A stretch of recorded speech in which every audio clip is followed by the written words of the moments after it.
This week, Joe's looking a little different. These AI clones are more about attending meetings than doing the whole job.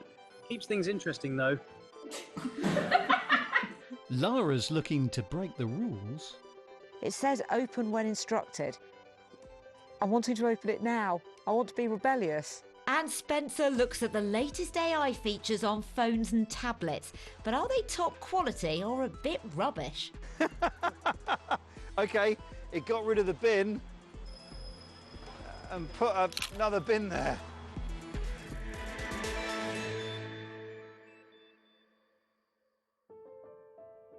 Companies are being warned about the increasing use of AI to carry out something called CEO fraud. More victims are coming forward with their stories of being targeted using generative AI techniques. But whilst some fear the rise of AI clones, companies including Zoom say we should be excited about a future where your clone can go to a meeting on your behalf. Well, Joe Tidy and his clone report. This is an AI clone, not just of my face and voice, of my thoughts as well, trained on my public profile. Hello, Joe. What is it that Joe Tidy likes to do for fun? I enjoy participating in triathlons, marathons and wild swimming. I also like golfing and am a movie geek. Aside from the long delays, it works pretty well, one-to-one. What if I send it to a work meeting? These AI clones are more about attending meetings than doing the whole job. Keeps things interesting though. Before we try that, it needs a few tweaks with these engineers, who are experts in making bespoke chatbots. There's growing excitement for AI clones across the industry. The CEO of Zoom says in the future, we'll be able to offload some of our more mundane meetings to the bots. It sounds bonkers, but things are moving fast. With AI services, you don't need any technical skill. These days you can make a video of anybody saying anything in any language quite easily. But putting an avatar into a live meeting, that looks like and sounds like someone is far more complex. Police in Hong Kong are investigating just that possibility after an employee from a British construction firm, Arup, was tricked during a video call in February. Criminals operating an AI clone of his boss successfully persuaded him to transfer more than $25 million in a fake deal. It's thought to be the first case of so-called CEO fraud being done with an AI clone during a video call. This type of crime has historically been done through emails, but with AI, criminals have far more tools to play with. Martin, upon signing the NDA, I will be able to furnish you with additional details to ensure the successful completion of this operation. Yeah, I mean, they were quite lifelike. And actually later on in the process, when I actually forwarded these to someone who's known him for years, he actually said, okay, well, that actually could be Marco. Martin was targeted by criminals who sent him voice notes that sounded like his new boss and almost convinced him into transferring £800,000 to them. So presumably the criminals would have taken maybe even that video, put it through a machine, then made your bespoke voice notes. Absolutely. Only need a few seconds apparently of speech to work with, and they pick up the mannerisms, they pick up the kind of way and the language and the way it's used, and actually quite believable really. Martin only spotted the scam after triple-checking an email address used by the scammers pretending to be a lawyer. AI voice cloning attacks are becoming more common, but pulling off a convincing live video call with face and voice cloning that can be controlled by scammers is thought to be much harder. Then again, saying you've got bad signal can cover up many flaws. Hi team. But what about sending a full AI clone to a meeting on your behalf then for non-criminal purposes? This is the weekly tech news planning meeting. Hey, how's it going? Good, thank you. Oh, it is AI, isn't it? It's AI. It's definitely AI. I said it was AI to start with. The blinking was so weird. Interestingly though, some were more unsure than others. Graham, Lily, were you on it as quickly as Liv and Tom were? No, I was not. But also I'm on my phone, and so it's smaller than it would be if I had it up on my computer. For me, Joe just looks really, really unwell, and I just didn't want to be impolite. This AI clone then was fooling no one, but its creator says there's definite potential. There are differences in expectations. If I'm telling you I have created a digital twin, it acts exactly like me, you would pretty soon tell me that no, this is not you. On the other hand, if I say, hey, I have an assistant, it's an AI, you'd have a completely different set of expectations. This face swapping technology does cost a lot of money to do right, but again, everything gets cheaper and it happens so fast. All the perils and positives of AI clones are coming at us fast.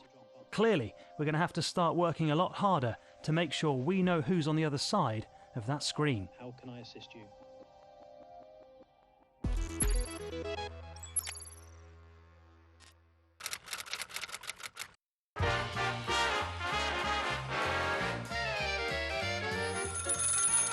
We're getting used to AI being able to do uncannily human things, chatting with us, creating pictures and videos. But so far, all of this AI has used a lot of computing power.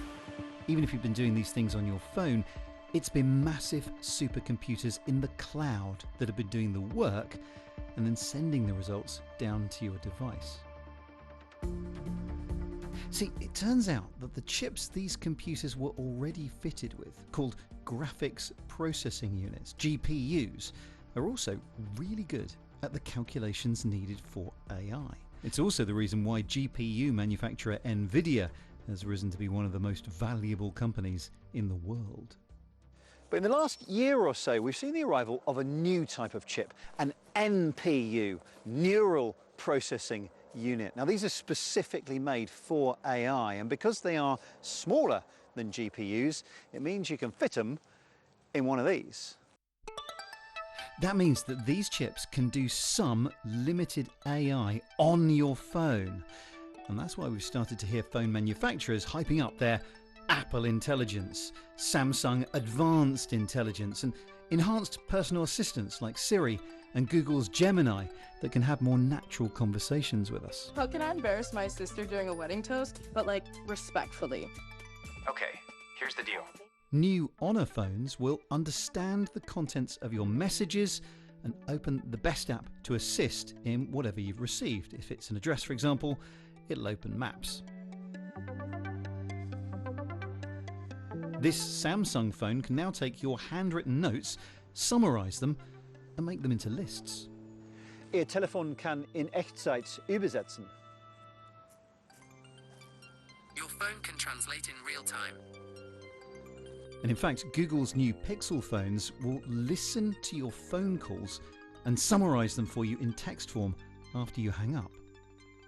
One of the most recognisably AI things you can do these days is mess around with your photos.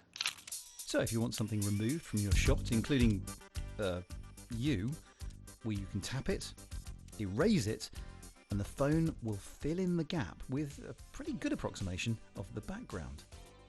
So now a few roadworks won't spoil your holiday snaps, and a random photo bomber won't ruin that otherwise beautiful moment. Remember though, generative AI can have its moments, so don't rely on it to understand exactly what you're after. Okay, it got rid of the bin and put another bin there.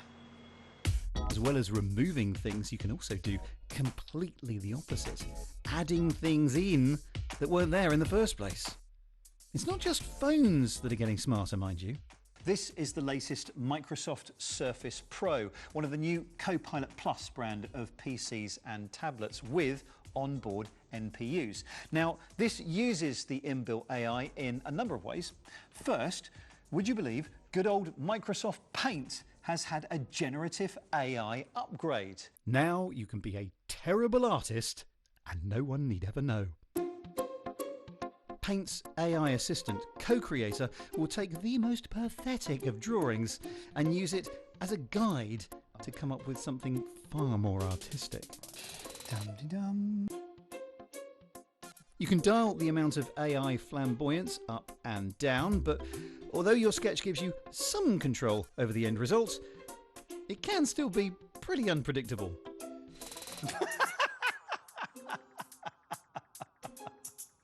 Okay, I'll leave it as an exercise for the viewer to decide which is the most pressing issue. Is it the text in the tree or the trunk hanging out of the ear? These PCs will also add some pretty subtle AI tweaks to your camera app. Now, you know when you're on a video call and the other person's eyes are not quite looking at you because they're actually looking at their screen and not the webcam at the top here? Well, this computer will raise your eyes up to make it look like you're maintaining eye contact with the other person.